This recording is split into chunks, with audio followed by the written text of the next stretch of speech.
diagnosa dulu sebelum melakukan tindakan keperawatan?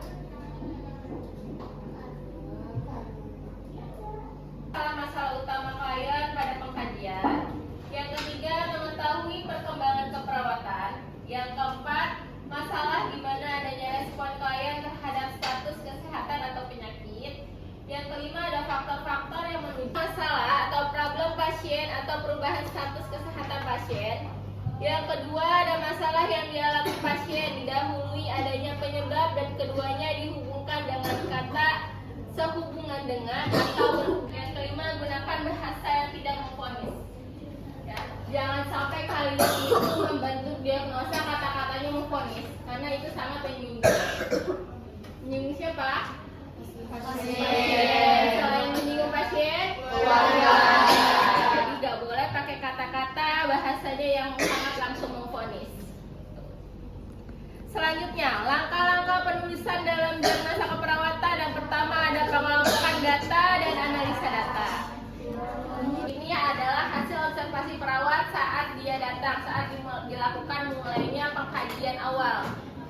Tuh, ini hasil observasi. Biasanya hasil observasi di awal itu yang dilakukan adalah di TV.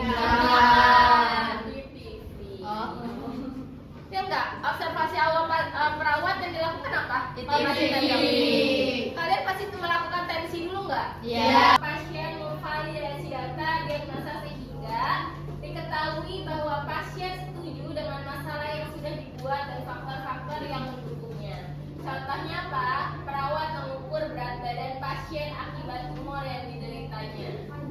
Jadi kalau kalian mau menentukan suatu diagnosa, mau menentukan suatu masalah, harus valid dulu. Jangan main terus menentukan aja diagnosanya. Jadi jangan ya. Nanti kalau misalkan kalian dikasuskan itu sama pasiennya, kalau pasiennya nggak terima, tiba-tiba pasiennya, kok saya punya tumor, apa daftar penunjangnya? Itu harus bisa kalian tanggung jawabkan. Kenapa wajib mencantumkan data penunjang?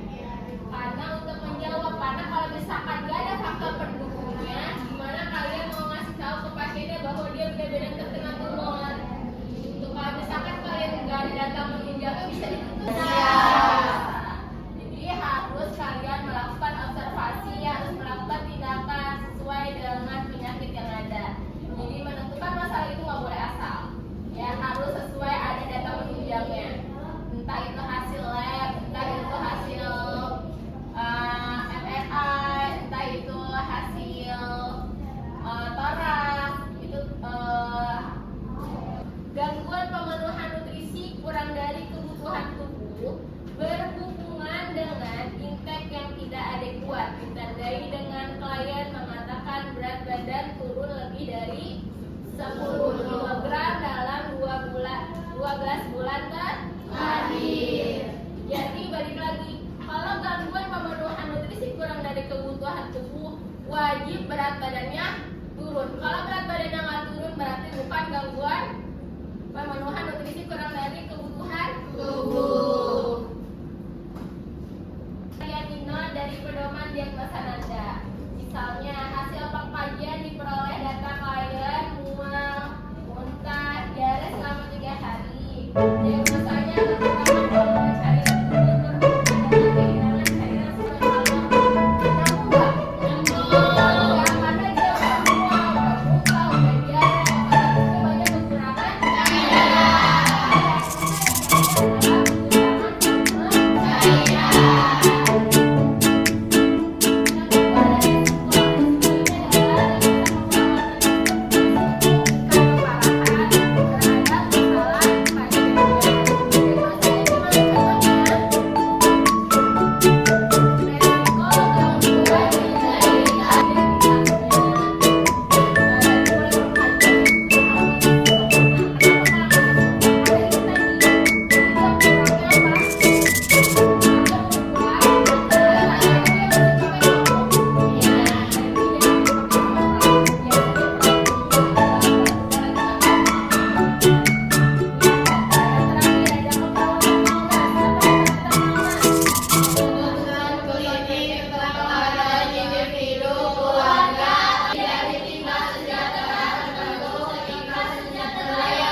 Terus nggak ada lagi, Mani ada mau nanya nggak? Tidak. Baik, jika tidak ada yang mau bertanya, Ibu siapkan tugasnya, Ibu kirim tugasnya lewat grup. Cukup sekian dari presentasi dari Ibu, kurang lebihnya mohon maaf. Wassalamualaikum warahmatullahi wabarakatuh.